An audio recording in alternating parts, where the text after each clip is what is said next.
Hi, my name is Wenbo Wang. I'm a student in the Biomedical Engineering Department here at the University of Michigan.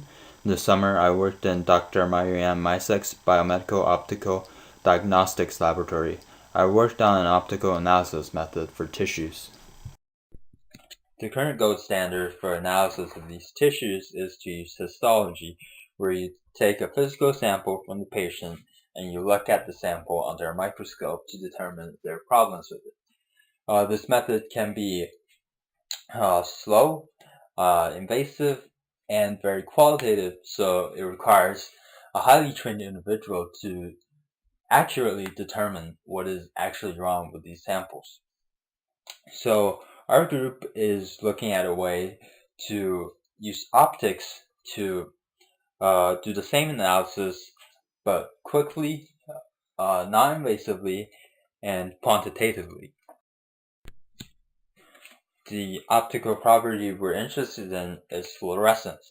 This is a process where a molecule absorbs light, becomes excited, and as the molecule falls back down to a ground state, it releases more light, usually at a longer wavelength. There are many naturally fluorescent molecules in the human body. For our studies, we are looking at common molecules within human tissue, such as collagen and keratin. By looking at the fluorescence of these molecules, we can draw conclusions about the state of these tissues to determine if they are healthy or if they have some sort of disease, just like in histology. This is the prototype system that we're using to do our experiments. It has a blue laser with a wavelength of 473 nanometers. The blue light is coupled into an optical fiber, which is directed at the sample, and this light is used to excite the sample. Another optical fiber is used to collect the fluorescence emissions from the sample, and the emissions are sent to a monochromator, which filters through specified wavelengths that we want to study. And then that light is sent to a PMT or photomultiplier tube, which converts that light into an electrical signal, which is passed into our computer where we do further analysis on the signal. To test our system, we first measure optical phantoms which simulate properties of the tissue we want to study. This is a two-layered phantom I measured this summer. It consists of the thick layer of agar gel mixed with a fluorescent molecule called rhodamine 6G, topped with a thin layer of a microsphere solution that scatters light. This is a simplified representation of what we might see in epithelial tissue, and the primary purpose is to see how the scattering would affect the fluorescence data we collect.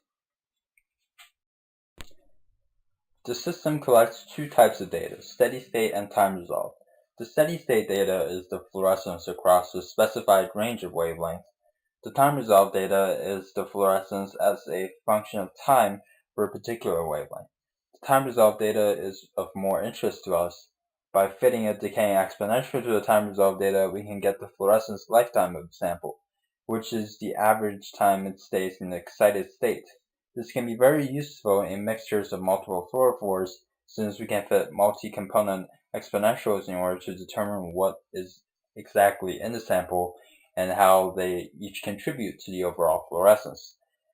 And lifetime can also give us information about the interactions within the sample.